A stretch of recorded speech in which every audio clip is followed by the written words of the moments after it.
بسم اللہ الرحمن الرحیم۔ السلام علیکم معزز طلباء کرام، آپ سب کیسے ہیں؟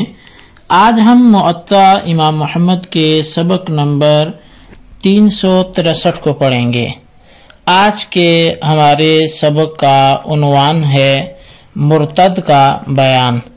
آج کے ہمارے سبق کی جو عبارت ہے وہ باب المرتد سے شروع ہوتی ہے۔ آج کے سبق میں ہم مرتد کے احکام اور اس حوالے سے جو تفصیلی معلومات ہے وہ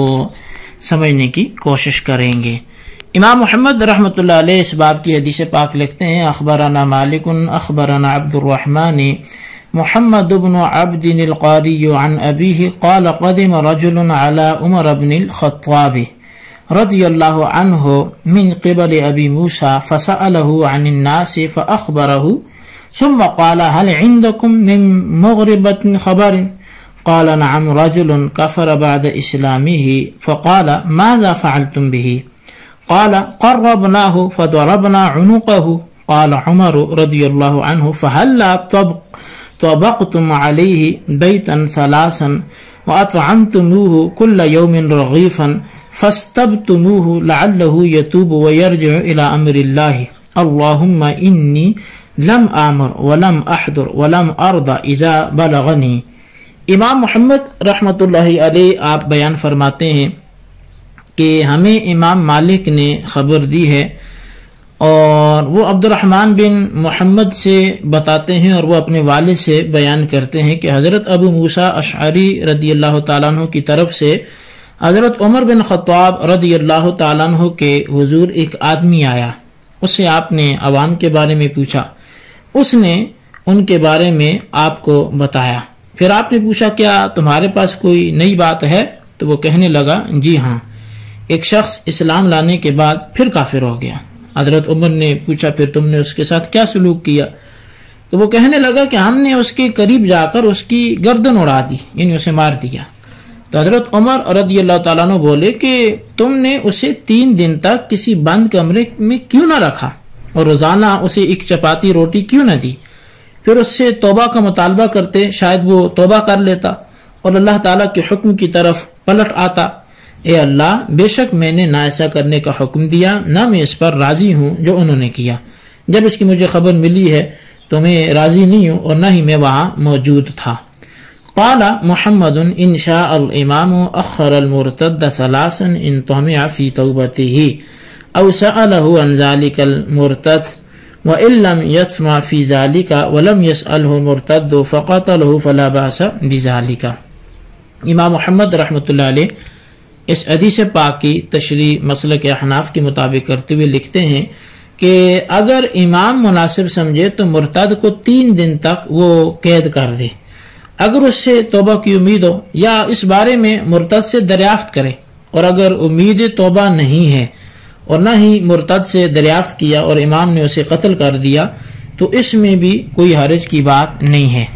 اچھا، اب اس باب میں مرتد کا حکم بیان ہوا ہے تو لہٰذا مناسب یہ ہے کہ ارتداد کی تعریف اور اس کی شرائط بیان کی جائیں، اور پھر مرد اور عورت کے ارتداد میں اختلاف ائمہ کو بھی ذکر کیا جائے۔ تو شرائط ارتداد اور عورت مرتدہ کے قتل میں حضرات ائمہ کرام کا اختلاف ہے۔ امام اعظم کے نزدیک مرتدہ عورت کو قتل نہیں کیا جاتا، چنانچہ اس حوالے سے البدائع الصنائع میں جو بات ہے وہ یہ ہے کہ مرتدین کے احکام کا بیان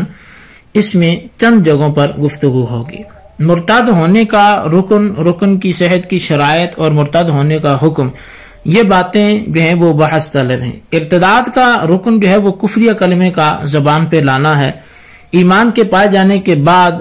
اب یہ اس کا جو ہے یہ تعریف ہے، یعنی کہ کفریہ کلمے کا زبان پر لانا وہ بھی ایمان کے پائے جانے کے بعد، کیونکہ مرتد ہونا ایمان سے پھر جانے کو کہتے ہیں، لہٰذا ایمان سے رجوع عرف شرع میں مرتد ہونا نہیں کہلاتا۔ مرتد ہونے کی صحت کی شرائط وہ چند دیکھیں، ایک یہ کہ عقل ہونا، لہٰذا حالت جنون میں اور بچپن میں ایسا کرنا ناسمجھی کے دور کا ہوا تو اس میں مرتد ہونے والے کی جو ہے وہ اس کی بابت صحت کا قول نہیں کیا جائے گا۔ کیونکہ عقل مند ہونا یہ اہلیت کی شرطوں میں سے، اور ایک شرط یہ ہے کہ خاص کر اعتقادات میں یہ بہت اہم شرط ہے کہ اگر ایک ایسا شخص ہے کہ وہ کبھی جنون اور کبھی ٹھیک ہوتا ہے، تو اس نے اگر جنون سے افاقی کی حالت میں ارتداد کیا تو درست ہوگا اس کا مرتاد ہونا، یعنی وہ مرتاد کہلائے گا، اور اگر حالت جنون میں کیا تو پھر اس کا مرتاد ہونا معتبر نہیں ہوگا۔ حالت عدم جنون میں اس لیے ارتداد صحیح ہوتا ہے کہ ایمان سے رجوع کی دلیل موجود ہے، ہاں وہ دو حالتوں میں ایک کے اندر ہی پائی جاتی ہے۔ یوں ہی نشے میں بے ہوش ہے کہ جس کی سمجھ بوجھ ختم ہو چکی ہو تو اس کی ردت جو ہے وہ ضروری استحسان صحیح نہیں ہوگی، اور قیاس یہ کہتا ہے کہ ایسے نشئی کا ارتداد احکام کے بارے میں جو ہے وہ اس سے نشئی کا جو ہے وہ ارتداد ہوتا ہے وہ احکام کے بارے میں صحیح ہوتا ہے۔ تو بہرحال مرتد کی سزا یہ قتل ہے، اور اس میں مرد اور عورت کے درمیان کی فرق نہیں ہے، دونوں کا قتل کرنا یہ واجب ہے۔ حضرت ابو بکر صدیق اور حضرت علی المرتضیٰ سے اسی کے مطابق روایت ہے، امام حسن بصری، امام زہری اور اسی طرح امام ابراہیم نخعی، حضرت مکحول، حماد، مالک، لیث، اوزائی، شافعی اور اسحاق کا بھی یہی قول ہے۔ حضرت علی المرتضیٰ، حسن بصری اور قتادہ سے ایک روایت یہ بھی ہے کہ مرتدہ عورت کو غلام بنا لیا جائے، قتل نہ کیا جائے،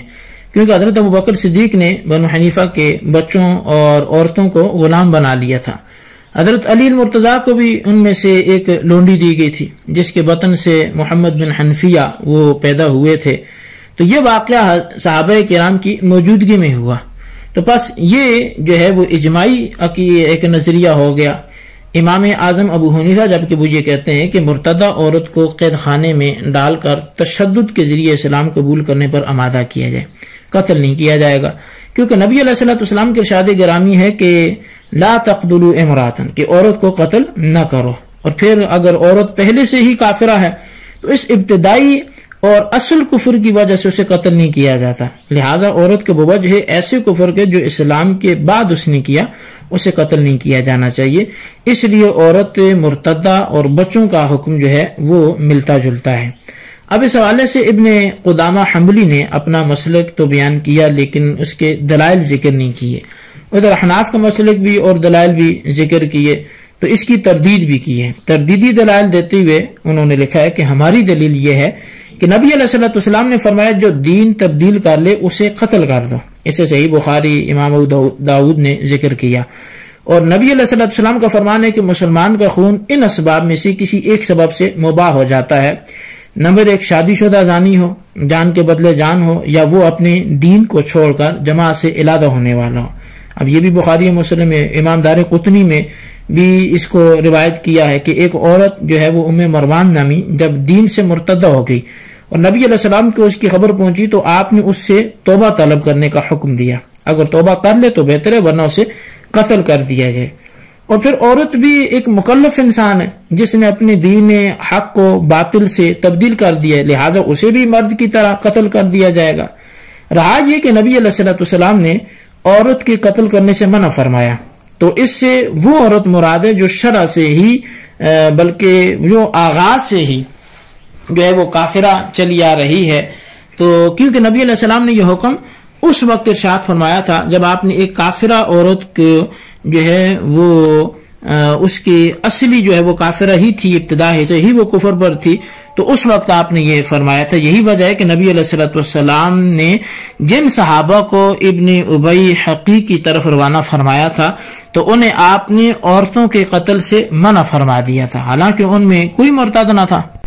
کفر اصلی اور ارتداد کے حکام میں فرق ہے، کیونکہ کفر اصلی پر کافروں کو برقرار رکھا جاتا ہے اور گرجے والوں، بوڑھوں اور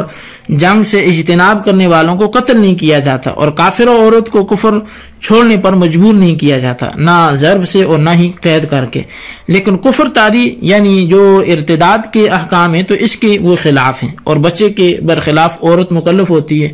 اور بنو حنفیہ کے بارے میں یہ بات ثابت نہیں ہے کہ ان میں سے جن لوگوں کو غلام بنا لیا گیا تھا وہ پہلے مسلمان ہو چکے تھے، کیونکہ بنو حنفیہ کا پورا قبیلہ پہلے مسلمان نہیں ہوا تھا، صرف ان میں سے چند لوگ مسلمان ہوئے تھے، اور ظاہر ہے کہ ان کے مرد مسلمان ہو گئے تھے، بس ان میں سے بعض تو اسلام پر ثابت قدم رہے، مثلا حضرت ثمامہ ابن سال رضی اللہ تعالیٰ عنہ، اور دوسرے مرتد ہو گئے جن میں سے ایک بنو حنفیہ کا دجال بھی تھا۔ تو بہرحال ابن قدامہ حنبلی نے مرتدہ عورت کے قتل کے حق میں احناف کے جواب میں جو دلائل ذکر کیے ہیں ان کا خلاصہ بنتا ہے وہ یہ بنتا ہے، نمبر 1 یہ کہ حدیث صحیح ہے کہ دین کو تبدیل کرنے والے کو قتل کیا جائے، اس میں مرد اور عورت سب شامل ہیں۔ نمبر 2 میں مروان نامی عورت کے مرتد ہونے پر نبی علیہ السلام نے اسے توبہ طلب کرنے کو کہا، انکار پر قتل کر دینے کا حکم دیا، لہذا مرتدہ عورت کو قتل کیا جائے گا۔ نمبر 3 عورت بھی مرد کی طرح مکلف ہے، لہذا دونوں کے ارتداد کو حکم ایک ہی ہوگا۔ نمبر 4 نبی علیہ السلام نے جس عورت کے قتل سے منع فرمایا اس سے مراد شروع سے کفر پر ہونے والی جو عورت ہے اس سے منع فرمایا، ایمان لانے کے بعد کفر کرنے والی اس سے مراد نہیں ہے۔ یہ 4 دلیلیں ہوگی۔ نمبر 5 کہ ابن ابی حقیق کے قبیلے کی غلام بنائی جانے والی عورتیں مرتدہ نہ تھی بلکہ کفر اصلی پر تھی۔ اور نمبر 6 کفر اصلی اور ارتداد کے احکام مختلف ہیں، لہذا کافرہ کو قتل نہیں کیا جائے گا جو اصلی ہے، اور مرتدہ کو قتل کیا جائے گا جو بعد میں اس پر کفر کی وہ وجوہ طاری ہوئی۔ تو اب یہ کئی ایک جو ہیں وہ چیزیں آپ نے سماعت کی ہیں جو ابن قدامہ نے احناف کے موقف کو کمزور کرنے کے حوالے سے یہ مسائل تحریر کیے ہیں، اور اب ان کے جوابات کیا ہیں، ایک ایک بات کا جواب یقیناً احناف کے پاس موجود ہے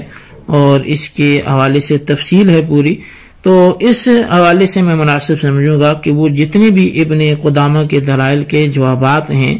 وہ ہم احناف کی طرف سے آئندہ سبق میں دیں گے، ان کو اچھی طرح پھر وہیں پہ بیان کیا جائے گا۔ آج کے لیے ہمارا سبق یہیں پہ موقوف ہوتا ہے، مرتد کے حوالے سے کہ مرتد ہوتا کیا ہے اس کی تعریف ضرور کریں۔ آج کے سبق کا جو خلاصہ ہے وہ اپنے رجسٹر پر ضرور تحریر کریں، اور بالخصوص جو ہے وہ امام محمد رحمۃ اللہ علیہ نے